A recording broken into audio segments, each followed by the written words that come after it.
The last person I expected to betray me was my own sister. But there she sat at Grandma's funeral, dabbing her eyes with a monogrammed handkerchief while I gripped the wooden pew so hard my knuckles turned white. I'm Serenity, and this is how my family fell apart. She looks peaceful, my mother Patricia whispered, squeezing my hand. I nodded, unable to speak. Grandma Paisley had been more than just a grandmother to me. She was my confidant, my shelter during storms, the one person who truly understood me. The church was packed with familiar faces, all wearing appropriately somber expressions. My sister Madeline sat in the front row beside our father, her designer dress a stark contrast to my simple black outfit. She'd always been the flashy one, while I preferred substance over style. Would anyone like to share a few words? The minister asked. I stood up, my legs shaking. Grandma taught me that wealth isn't about money, I began, my voice cracking. It's about the richness of relationships, about treating family like the treasure it is. Madeline shifted uncomfortably in her seat. Our eyes met briefly before she looked away. After the service, we gathered at Bryce's law office for the reading of the will. The family lawyer had known us since we were kids, but today his familiar smile seemed strained. Before we begin, Bryce said, adjusting his glasses, I want to remind everyone that Paisley was very specific about her wishes. My father, Reuben, cleared his throat impatiently. Let's get on with it, shall we? Bryce began reading, and with each word, my world tilted further off its axis. The family home, to Madeline. The investment portfolio, to Madeline. The vintage car collection, to Madeline. My heart raced as I waited for my portion, but when it came, I felt like I'd been punched in the gut. To Serenity, Bryce read, his voice hesitant. I leave the outstanding debts on the following accounts. What? I interrupted, standing up. That can't be right. There must be some mistake. Madeline's lips curved into a slight smile. Grandma knew what she was doing, sis. She always said you were good with money. I'm sure you'll handle those debts just fine. Show me the documents, I demanded, reaching for the papers in Bryce's hands. My father stood up, placing a firm hand on my shoulder. Serenity, sit down. You're making a scene. Making a scene? I laughed incredulously. Grandma would never saddle me with debts while giving everything to Madeline. She always preached about fairness and family values. People change, Madeline said smoothly. Maybe she just saw things differently toward the end. My mother wrung her hands. Darling, please, let's not fight about this. I turned to Bryce. When was this will dated? He shuffled through the papers. 3 months ago. 3 months? I shook my head. I was with her every weekend. She never mentioned changing her will. Because she didn't need to explain herself to you, Madeline snapped, standing up. Face it, Serenity, you're not as special as you think you are. The room fell silent. I looked around at their faces.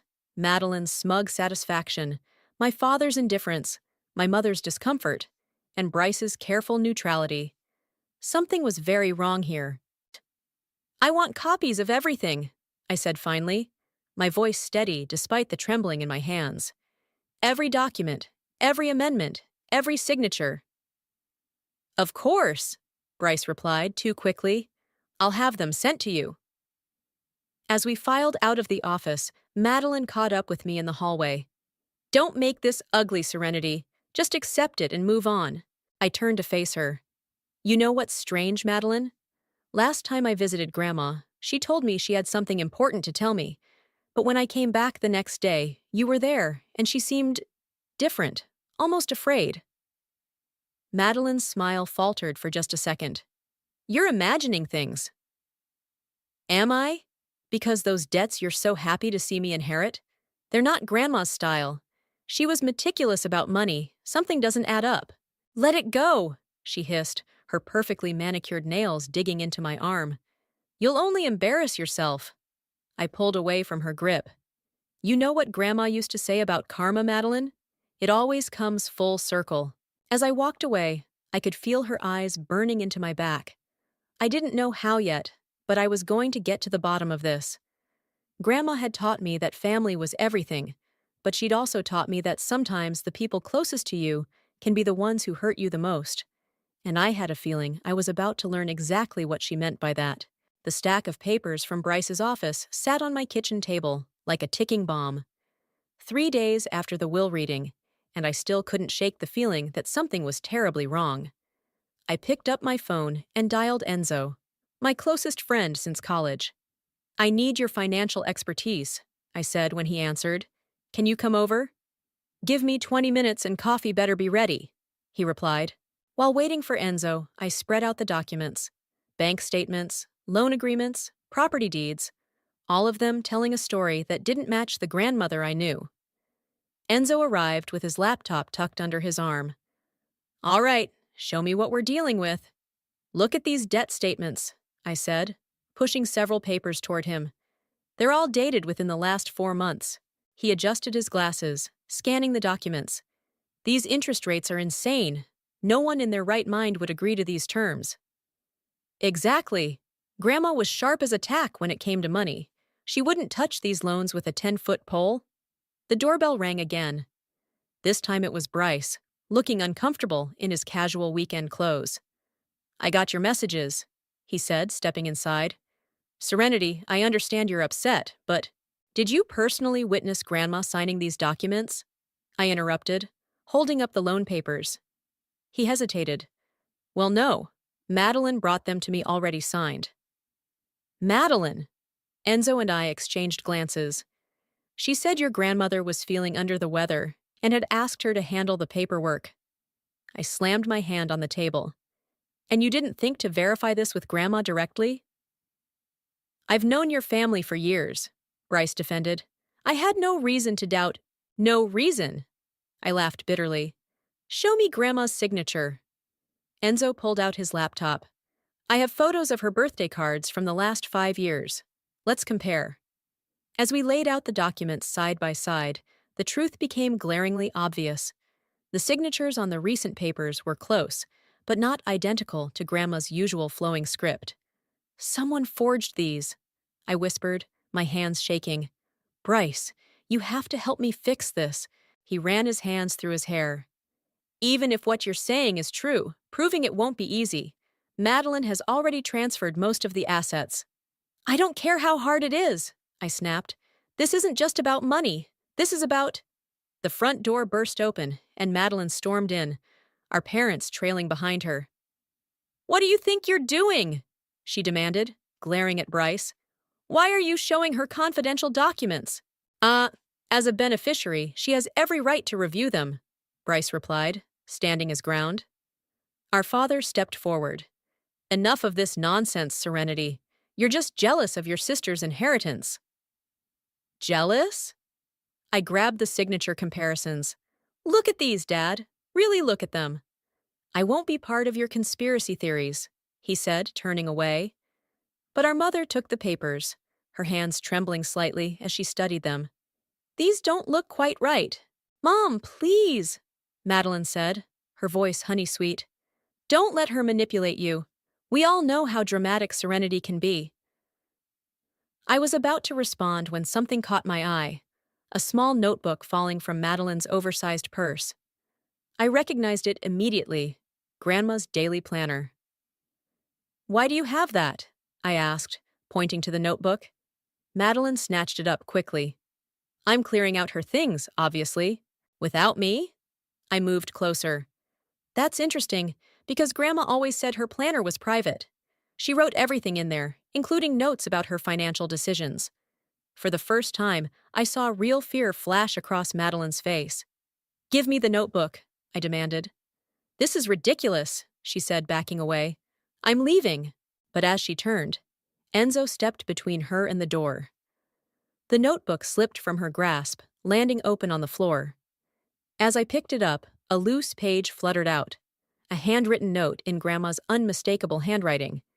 "My dearest Serenity, if you're reading this, something has gone terribly wrong. Don't trust the papers. The truth is in the numbers, and the numbers never lie. Look deeper, my girl. You always were the one who could see through the smoke and mirrors. Love, Grandma." The room fell silent. I looked up from the note to find everyone staring at me. Madeline with barely concealed panic, our parents with growing uncertainty, Bryce with dawning realization, and Enzo with quiet determination. "Well," I said, tucking the note safely away, "looks like Grandma left me an inheritance after all. The truth." And suddenly, I knew exactly what I had to do next. After everyone left, Enzo and I spent hours poring over Grandma's planner. Each page revealed more suspicious activity in the months leading up to her death. "Look at these bank visits." Enzo pointed to several entries. 3 times in 1 week, all with Madeline present. "Grandma never went to the bank that often," I said, flipping through the pages. "She did everything online or had them come to her." My phone buzzed. A text from Mom. "Your father's furious. Please drop this before you tear the family apart." I ignored it and turned to a page marked with a small star. "April 15th, I read aloud. "Meeting with BT, must discuss M's spending. Something isn't right." "BT?" Enzo asked. "Bryce Thornton, and M must be Madeline." I grabbed my keys. "We need to go to Grandma's house." "Now? It's almost midnight." "I still have a key, and Madeline won't be there until tomorrow to continue clearing things out." 20 minutes later, we crept through Grandma's dark house. Everything felt different, colder, emptier. Madeline had already stripped away most of the personal touches that made it home. "Where should we start?" Enzo whispered. "Her study. She spent most of her time there." The study was largely untouched, probably because Madeline considered account books and old papers worthless compared to jewelry and antiques. I went straight to the desk while Enzo checked the filing cabinet. "These bank statements don't match the ones Bryce showed us," he said, pulling out a folder. "Keep looking, there has to be more." I ran my hands along the underside of the desk, remembering how Grandma used to hide special treats there for me as a child. My fingers caught on something, a small key taped beneath the drawer. "Enzo, help me move this painting." Behind Grandma's favorite landscape was a wall safe I'd never known existed. The key fit perfectly. Inside was a thick manila envelope labeled Insurance and a USB drive. I opened the envelope first, revealing dozens of documents, original bank statements, investment records, and photographs. "Holy shit!" Enzo breathed, looking over my shoulder. "These show completely different numbers than what was in the will." "Look at this," I said, pointing to a series of transfers. Large sums moving from Grandma's accounts to offshore banks, all authorized by Madeline using power of attorney. When did she get power of attorney? According to this, 2 months before Grandma died. But that's impossible. Grandma would have told me. A floorboard creaked behind us. We spun around to find my mother standing in the doorway, her face pale in the dim light. "Mom, what are you doing here?" "I followed you," she admitted. "I needed to see for myself what you'd find." She stepped closer, picking up one of the bank statements. "Your grandmother came to me about Madeline's spending. I didn't want to believe it." "Why didn't you say anything?" "Because your father wouldn't hear a word against her. And then Paisley got sick so suddenly." Her voice trailed off. A chill ran down my spine. "What do you mean, suddenly?" "She was fine one day, then confused and weak the next. The doctors said it was just age, but—" She pulled something from her pocket, a small notebook different from the planner. "I found this in her bedside table last week. I've been afraid to open it." I took the notebook with trembling hands. Inside, Grandma's usually neat handwriting was shaky but clear. "Something's wrong. Pills taste strange. M brings them daily now. Can't think straight. Must warn Serenity." "Jesus," Enzo muttered. "We need to call the police," I said, but Mom grabbed my arm. "Wait, let me talk to your father first. Maybe if he sees all this evidence." "Evidence of what?" We all jumped. Madeline stood in the doorway, her face twisted with rage. "What are you doing here?" I demanded. "I had a feeling you'd try something like this," she snarled, stepping into the room. Always the perfect granddaughter, always so self-righteous. "Did you poison her?" The words burst out before I could stop them. Madeline's laugh was hollow. "Prove it. Prove any of it. Who do you think they'll believe?" The responsible eldest daughter, who took care of everything, or the jealous sister who can't accept she was left nothing? They'll believe the evidence, I said, clutching the envelope and notebook. What evidence? In one swift motion, Madeline grabbed the papers and darted toward the study's fireplace. But Enzo was faster. He tackled her before she could reach it, sending papers flying everywhere. Mom screamed. I dove for the USB drive that had skittered under the desk. Got it, I yelled, holding it up. Madeline went still, her face draining of color. She knew as well as I did. In the digital age, electronic records were forever. Game over, sis, I said quietly. Grandma made sure of that. The police station's fluorescent lights made everything feel surreal. Detective Morris sat across from me, reviewing the documents and USB contents we discovered. This is quite extensive, she said, looking up from her computer. Your grandmother was thorough. She kept records of everything, I replied. The USB drive has screenshots of all the unauthorized transfers Madeline made. In the next room, through the window, I could see Madeline being questioned by another detective. She'd stopped crying an hour ago and now just sat there, staring blankly ahead. We'll need to verify these signatures with a forensics expert, Detective Morris continued, but the evidence of financial fraud is clear. The medical allegations, however— Check her phone records, Mom interrupted from beside me. She hadn't stopped shaking since we arrived. She was calling different doctors, getting multiple prescriptions. We're already looking into that. The detective made another note. The tox screen from your mother's autopsy should— Autopsy? I sat up straighter. But I thought— Given the new evidence, we've ordered one. She closed her notebook. We'll need statements from all of you, including Mr. Thornton. As if on cue, Bryce burst into the room, looking disheveled. I came as soon as I could. I've brought something you need to see. He pulled out a thick envelope sealed with wax, an old-fashioned touch that was so typically Grandma. Paisley gave this to me 6 months ago, he explained, breaking the seal. She made me promise to open it only if there was ever any dispute over her will. Inside was another will, dated before the one that had caused all this trouble. But it wasn't just a simple division of assets. As Bryce read it aloud, I realized Grandma had seen this coming. In the event that any beneficiary attempts to alter, forge, or otherwise manipulate this will or my assets, he read, all benefits shall be immediately forfeit and transferred to the wronged party. She knew, I whispered. She knew someone might try something like this. There's more, Bryce said.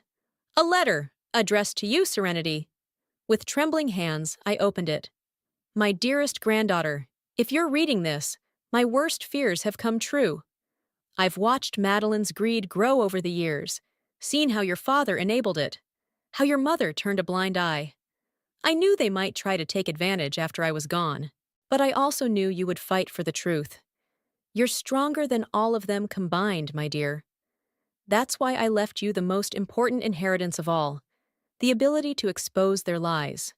In my bedroom, behind the loose panel in my closet, you'll find a locked box. The key is taped inside this envelope. What's inside will ensure justice is served. All my love, Grandma. Sure enough, a small key fell from the envelope. I need to go to the house, I told Detective Morris. I'll send officers with you. The drive back felt endless. When we finally reached Grandma's house, I went straight to her closet. The panel came loose easily, revealing a metal box that looked like it hadn't been touched in years. Inside were photos, dozens of them. Madeline meeting with shady-looking men in parking lots, bank statements showing massive gambling debts, letters from debt collectors, and most damning of all, a video recording of Madeline arguing with Grandma about money, becoming increasingly threatening. I took that video secretly, Mom said quietly from behind me. The day before Paisley got sick, I was too scared to show anyone. I'm so sorry, Serenity. The detective took the box and its contents as evidence. As we walked back downstairs, I noticed something else, a framed photo I'd never seen before. It showed Grandma and me in her garden, both laughing at something off camera. On the back, she'd written, "To Serenity, remember that truth, like flowers, needs time to bloom. But once it does, nothing can stop it from reaching the light. My phone buzzed. A text from Enzo. Just heard from the station. Madeline confessed to the fraud. They're still investigating the medical stuff. I showed the message to Mom, who burst into tears. What about your father? She asked. He'll have to face the truth too, I said. We all will. Looking around the house, my house now, according to the real will, I felt Grandma's presence everywhere. She'd turned her own death into one final lesson about justice, truth, and consequences, and she'd trusted me to see it through. The next morning, I sat in Bryce's office, watching him sort through the mountain of paperwork needed to reverse Madeline's financial damage. The bank's frozen all the transferred assets, he said, pushing his glasses up. But some of the money's already gone. Gambling debts, luxury purchases, you name it. How much? Nearly $2 million. He handed me a spreadsheet. She was burning through it like water. My phone buzzed. Another message from Dad. We need to talk. Come to the house. I have to go, I told Bryce, standing up. My father finally wants to face this. Want me to come with you? No. This is something I need to do alone. The drive to my parents' house felt like heading into battle. Dad was waiting on the porch, looking older than I'd ever seen him. Your sister's being held without bail, he said as I approached. Did you have to involve the police? Are you serious? I stopped at the bottom of the steps. She forged documents, stole millions, and might have poisoned Grandma. We don't know that for sure. The autopsy results came back this morning, I said, watching his face carefully. They found elevated levels of prescription medications in her system, medications Madeline was getting from multiple doctors. He sank into a chair, head in his hands. Where did I go wrong with her? Maybe when you taught her she could do no wrong? When you dismissed every red flag as jealousy on my part? I never meant to. To what, Dad? To favor her? To ignore her problems until they turned criminal? To help her steal my inheritance? He looked up sharply. I didn't know about any of that. But you suspected something wasn't right, I pressed. Mom told me she tried to warn you about Madeline's spending.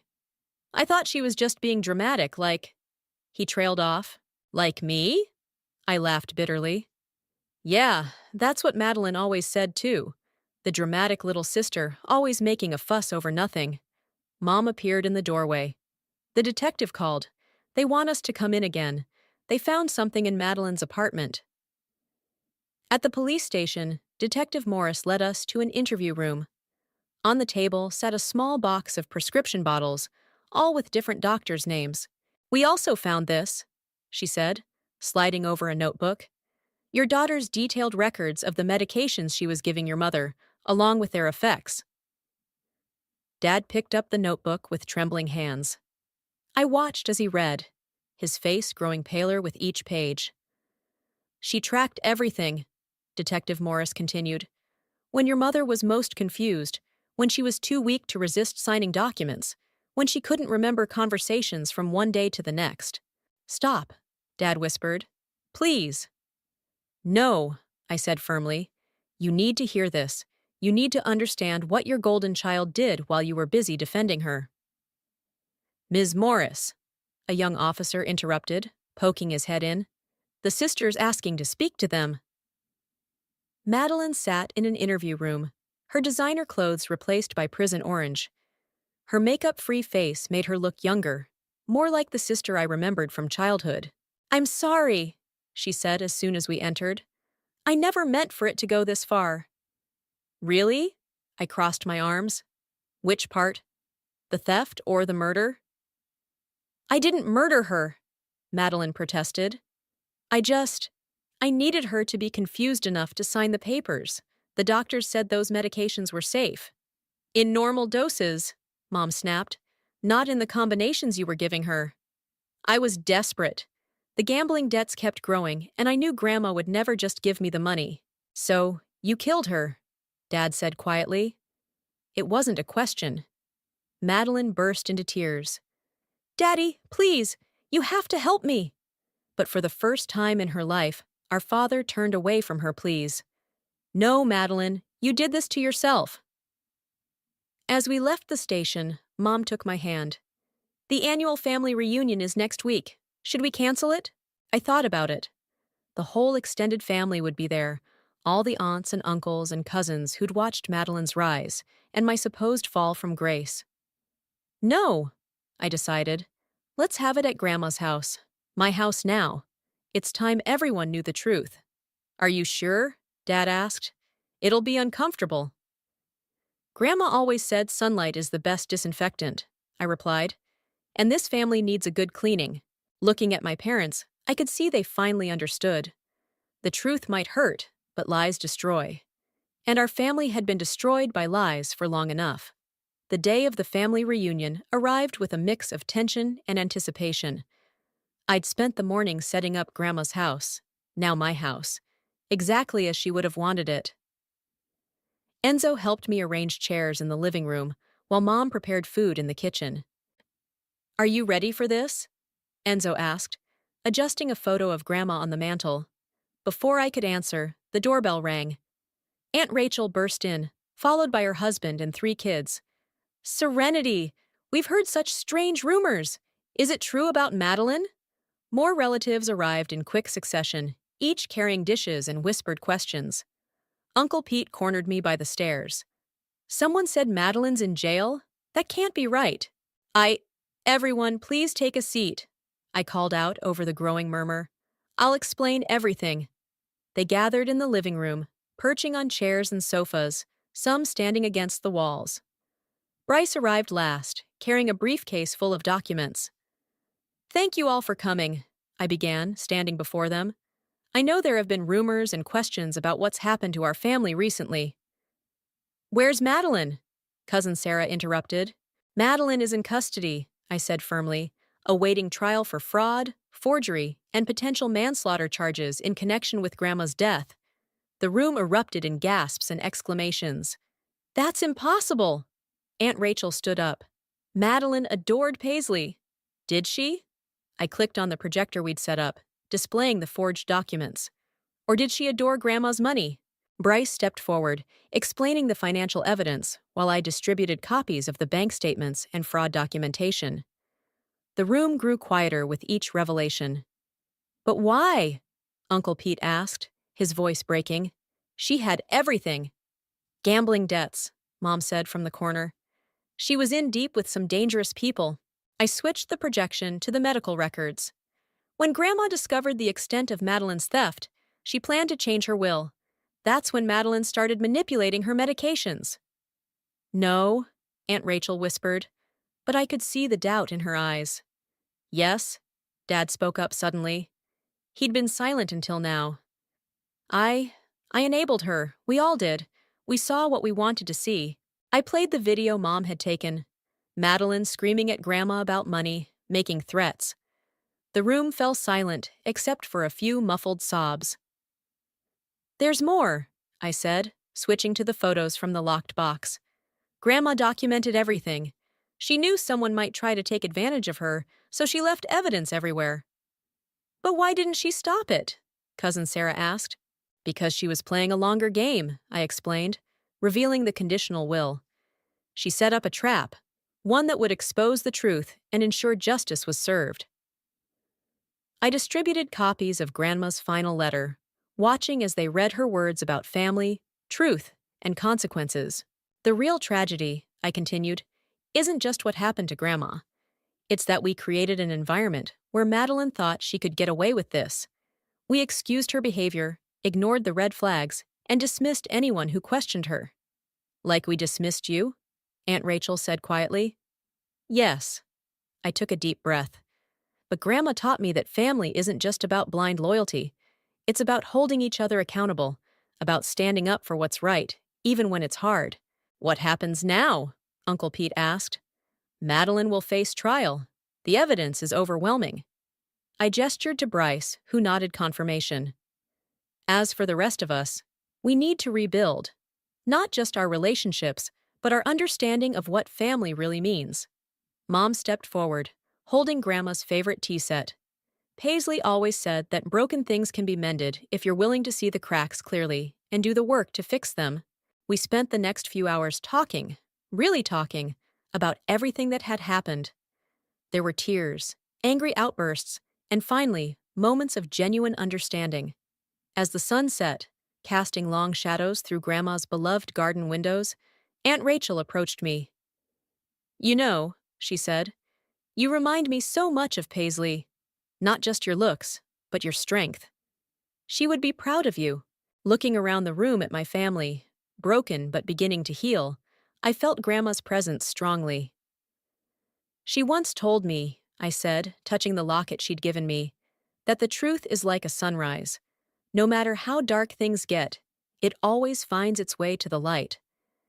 And in that moment, watching my family face our painful truth together, I knew she was right. The courthouse loomed before me, its stone steps already crowded with reporters. 3 months had passed since the family reunion, and today was Madeline's sentencing. "Ready?" Enzo squeezed my hand as we climbed the steps. Inside, the courtroom filled quickly. My parents sat in the row behind me, Mom clutching Dad's arm. Several family members had come too, including Aunt Rachel and Uncle Pete.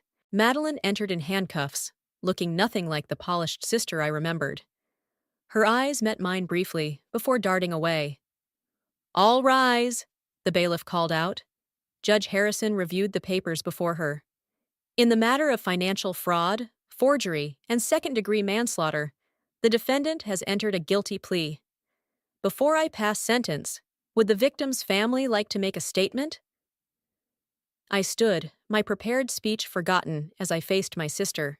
"Madeline," I began, my voice steady, "I've spent months trying to understand why. Why you chose money over family, why you hurt the person who loved you most. But I realized something. Understanding why won't change what happened." She started crying silently. "Grandma used to say that our choices shape who we become. You chose greed over love, deception over truth, and in the end, you chose to silence the one person who might have helped you." "I'm sorry," she whispered. "Sorry doesn't bring her back. Sorry doesn't erase the fact that you watched her deteriorate, knowing you were causing it. Sorry doesn't rebuild our family's trust." Dad made a choked sound behind me. "But Grandma also taught me about forgiveness," I continued. "Not the kind that excuses actions, but the kind that frees us from hatred.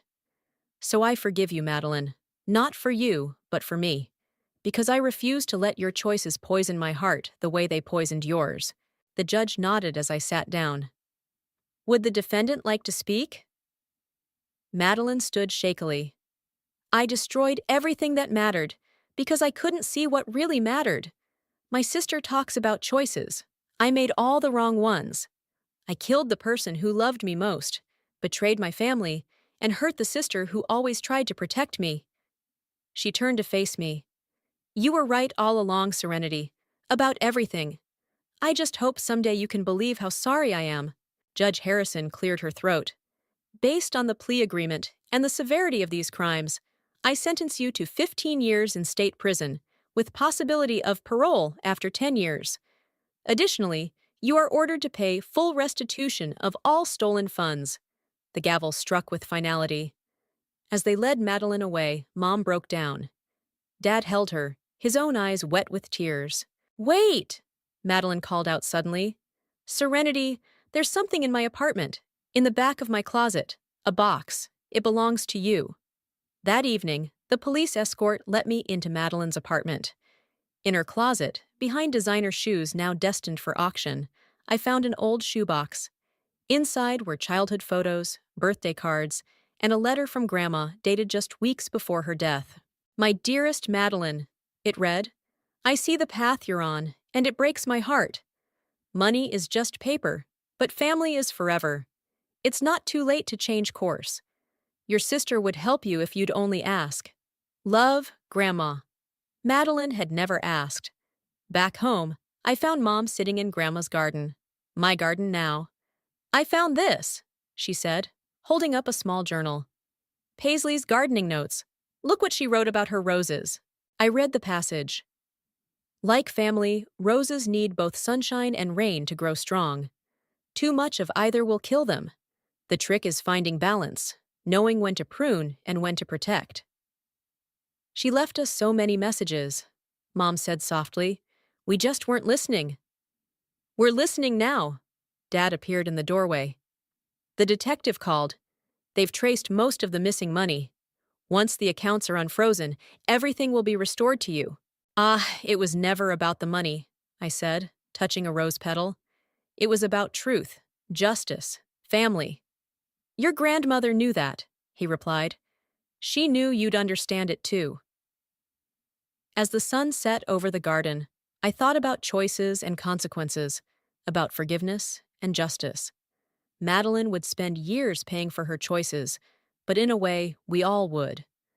The difference was that while she faced her consequences alone in a cell, we would face ours together, as a family. Because that's what Grandma had wanted all along, not for us to be perfect, but for us to be honest. Not for us to avoid pain, but to face it together. Not for us to be unbreakable, but to know how to rebuild when we break. And somehow, in her wisdom, she'd made sure we'd learn these lessons, even after she was gone. The autumn breeze scattered leaves across Grandma's garden as I unlocked her study, my study now. Enzo followed me in, carrying boxes of newly organized financial records. Last batch, he said, setting them down. Everything's finally sorted.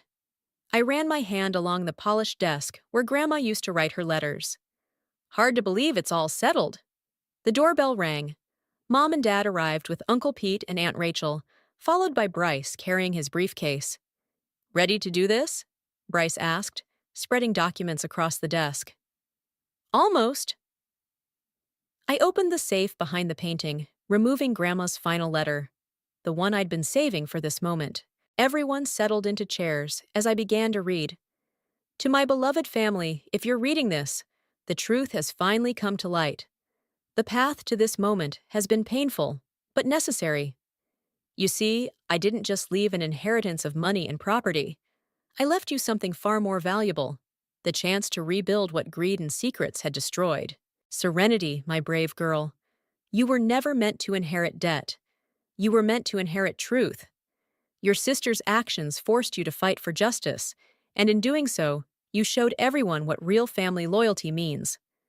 To my daughter, Patricia, and son-in-law, Reuben, forgiveness doesn't mean forgetting. It means learning and growing stronger. Your journey isn't over, it's just beginning. The money recovered from Madeline's fraud isn't meant to divide you further. Instead, I've arranged for it to be placed in a family trust with specific conditions. I paused, looking at Bryce, who nodded and pulled out additional papers. The trust, he explained, can only be accessed for 3 purposes: education, medical care, or starting ethical businesses. All decisions must be unanimous among the trustees: Serenity, Patricia, and Rachel. She made sure we'd have to work together, Aunt Rachel said softly. There's more, I continued reading. Money divided us once. Let it unite you now. The house isn't just Serenity's property, it's our family's anchor. Use it. Fill it with love and laughter again. Learn from our mistakes. And remember, the garden needs tending, just like relationships do. Some plants will die, others will bloom unexpectedly. The key is never giving up on growth. All my love, Paisley. Dad cleared his throat. I visited Madeline yesterday. We all turned to look at him. She's enrolled in the prison's financial counseling program, teaching other inmates about gambling addiction. He paused. She asked about you, Serenity. I know, I said. She writes to me every week. I haven't answered yet, but I will, when it feels right. Mom touched the garden roses visible through the window. Paisley would be proud of how you've maintained her garden. Actually, I said, I've been thinking about that. I pulled out a blueprint. What if we turned part of the grounds into a community garden, a place where families can grow things together, learn from each other? The trust could fund it, Aunt Rachel suggested. It's educational, after all. We could dedicate it to Paisley, Uncle Pete added. Her legacy of growing things, plants and people. As they discussed details, I walked to the window. The garden stretched before me, some plants fading with the season, others stubbornly blooming despite the chill. Like us, damaged but resilient, changing but alive. Serenity? Enzo appeared beside me. They're ready to sign the trust documents. I turned back to my family. Not perfect, but healing. Mom and Dad holding hands, stronger in their rebuilt marriage. Aunt Rachel and Uncle Pete contributing ideas for the community garden. Bryce organizing papers with his usual precision. The empty chair where Madeline should have been felt less accusatory now, more like a reminder that absence doesn't mean ending. Her story, like ours, was still being written.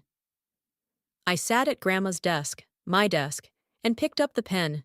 Before we sign, I said, I want us to promise something, not just to follow the trust's rules, but to honor its spirit. To remember that our worth isn't in our bank accounts, but in how we treat each other. To understand that family isn't about perfection, it's about connection. One by one, they nodded. Then let's begin again, I said, signing my name where Bryce indicated. Not as victims or villains, but as people who learned the hard way that love is more valuable than money. As the others signed, I glanced at Grandma's photo on the wall. She was smiling that knowing smile of hers, the one that said she understood everything long before we did. And finally, so did we.